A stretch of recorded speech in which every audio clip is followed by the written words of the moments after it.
그냥 쭉쭉 올라간다. 기사님 데리고 도박하나 봐요. 이거 완전 미친놈들 아니야 이거. 너와 나의 연결고리네. 너무 느려. 너도 너무 느려. 안녕하세요, 드라마 오지랖입니다. 이번 모범택시 솔직히 말해서 청광진이랑 김도기의 서바이벌 게임, 이건 진짜 역대급으로 꿀잼이었습니다. 사람 죽여놓고도 게임처럼 즐기던 청광진, 도기를 링에 올려놓고 배팅 금액이 올라갈 때마다 웃던 그 얼굴, 진짜 너무 얄미웠죠. 임동현, 조성욱 같은 하수인들은 아무렇지도 않게 골로 보내버리면서도 본인은 끝까지 위에서 내려다보던 인간. 그런데 그 청광진을 김도기가 3층에서 관속으로 던져버립니다. 사람을 차로 죽였던 살인자가 이제는 모래시계처럼 조금씩 파묻혀가는 장면. 통쾌했는데 이상하게 마지막엔 조금 짠하기도 했습니다. 돈도 나름의 권력도 있었지만 정작 자신을 진심으로 생각해주는 사람은 단 한 명도 없었던 인간. 오늘은 그 청광진 서바이벌의 끝, 그리고 분위기가 완전히 뒤집히는 장나라 빌런의 시작. 모범택시3 리뷰와 구화를 한 번에 정리해보겠습니다. 구독 버튼 누르시고 바로 시작하죠. 이번 7화와 8화는 우리가 알고 있던 모범택시랑은 결이 좀 달랐습니다. 보통은 이번 빌런 얼마나 미쳤나 이걸로 시작하잖아요.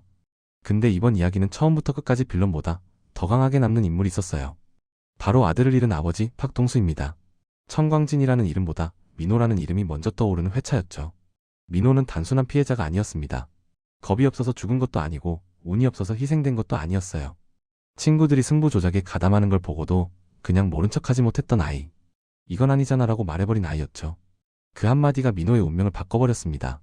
청광진은 사람을 사람으로 보지 않았고 선수는 숫자, 경기는 돈, 목숨은 배팅 결과에 불과한 인간이었죠. 그래서 민호의 정의는 그에게 너무 거슬리는 잡음이었고 그 잡음은 차로 조용히 지워버립니다. 그리고 남은 사람은 아들을 잃은 아버지, 박동수. 법은 아무것도 해주지 않았고 세상은 너무 조용했죠. 그 순간부터 이번 에피소드는 악인을 잡는 이야기가 아니라 아버지가 15년 동안 꾹 눌러왔던 분노를 어디까지 밀어붙일 수 있는지 그 한계선을 보여주는 이야기로 바뀌기 시작합니다. 청광진은 단순히 잔인한 인간이 아니었습니다. 이 인간이 더 소름이었던 이유는 폭력조차 놀이처럼 즐겼다는 점이었죠. 경기 하나, 사람 하나, 전부 배팅판 위에 올려놓고 확률처럼 계산하던 인간. 국내에서 끝나는 것도 아니었습니다. 해외 서버를 돌리고 불법 도박판을 굴리고 승부 조작을 시스템으로 만들어버린 놈이었죠.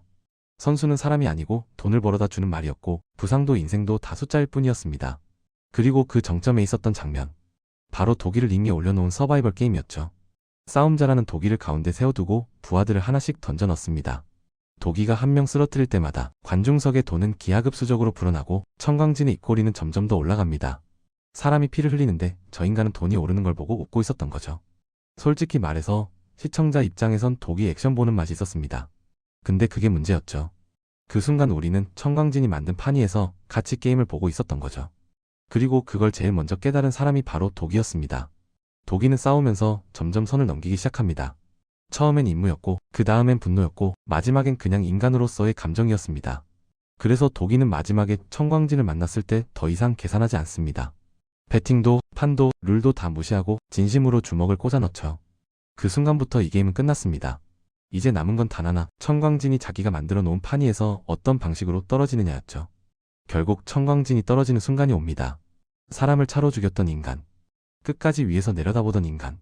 그 청광진을 김도기가 3층에서 관속으로 그대로 던져버리죠. 진짜 대박이었던 장면입니다.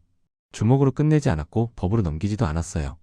청광진이 가장 잘하는 방식, 공포가 조금씩 쌓이는 시간 속으로 그를 밀어 넣은 거죠. 관속에 갇힌 청광진 위로 모래가 떨어지기 시작합니다.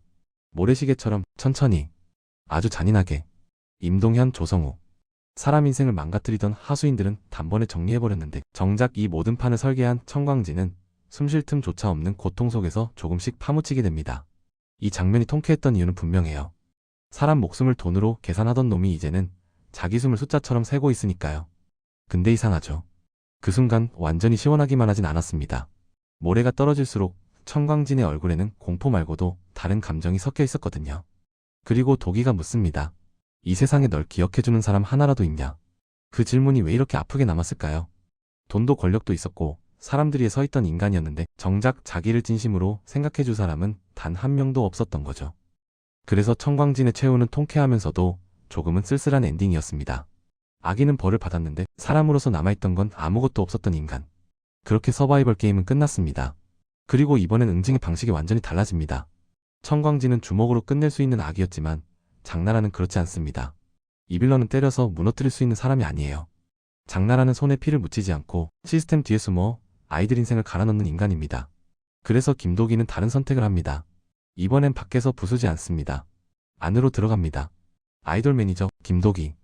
연습생들 옆에 붙어 다니고 스케줄을 관리하고 밤에 어디로 데려가는지, 누가 오고 가는지, 누가 돈을 내고 누가 덮어주는지, 성상납이 이루어지는 장소, VIP 명단, 날짜, 대화, 계좌, 약물 경로까지 하나도 빠짐없이 전부 수집합니다. 이제 장나라는 자기가 만든 시스템 안에서 조금씩 숨이 막히기 시작하죠. 그리고 결정적인 순간 김도기는 피해자 한 명의 증언으로 판을 걸지 않습니다. 그건 늘 묻혀왔거든요. 대신 장나라가 가장 자랑하던 것들을 정면으로 터뜨립니다.